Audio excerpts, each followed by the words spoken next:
देश में फिर एक बार चुनाव होने जा रहे हैं। एक बार फिर पूरा भाजपा तंत्र आपको झूठे वादों में फंसाने में जुट गया है। नए भारत और विकास की कहानी सुनाकर आपको गुमराह किया जा रहा है।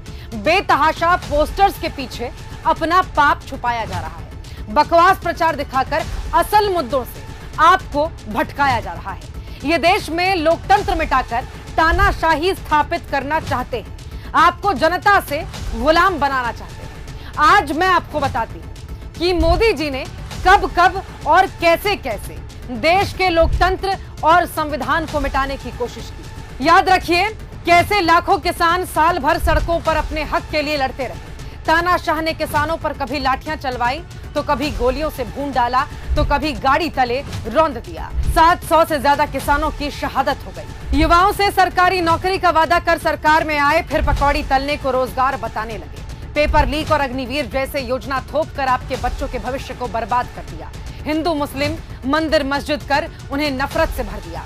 याद रखिएगा, जब मणिपुर में महिलाओं को निर्वस्त्र करके घुमाया गया तब मोदी जी खामोश रहे। मेडल जीत कर आई महिला पहलवानों के साथ लपक कर फोटो खिंचवाने वाले मोदी जी जब उन्हीं बेटियों को दिल्ली की सड़कों पर घसीटा गया तो नजर नहीं आए। कठुआ उत्तराखंड से लेकर हाथरस तक आपके मोदी जी दोषियों के साथ खड़े नजर आए। यहां तक कि जब उनके अपने संसदीय क्षेत्र में भाजपा के गुंडों ने एक छात्रा के साथ दुष्कर्म किया तब भी वो खामोश रहे। इसी मोदी काल में भारत के इतिहास में पहली बार सुप्रीम कोर्ट के जज प्रेस कॉन्फ्रेंस करने पर मजबूर हो गए। इन 10 सालों में जिसने भी मोदी सरकार से अपने हक की मांग की, सवाल किया या विरोध किया, उसे पुलिस से पिटवाया और जेल में बंद कर दिया।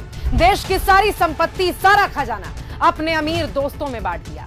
और जब संसद में राहुल गांधी ने इस पर सवाल किया तो उन्हें संसद से बाहर कर दिया, उनका घर छीन लिया। मोदी जी ने देश की सभी जांच एजेंसियों को अपने राजनीतिक फायदे के लिए इस्तेमाल किया।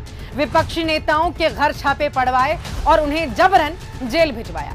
याद रखिएगा, आज भी झारखंड के मुख्यमंत्री हेमंत सोरेन और दिल्ली के मुख्यमंत्री अरविंद केजरीवाल जेल में हैं। यही नहीं, चुनाव से पहले इनकम टैक्स का इस्तेमाल कर कांग्रेस के सभी खाते फ्रीज करवाए, लेकिन खुद दुनिया का सबसे बड़ा स्कैम कर इलेक्टोरल बॉन्ड के नाम पर देश को चूना लगाते रहे और देश की मीडिया को इतना पंगु बना दिया कि वो सरकार के सामने न खड़ी हो सके न सवाल करने की हिम्मत कर सके।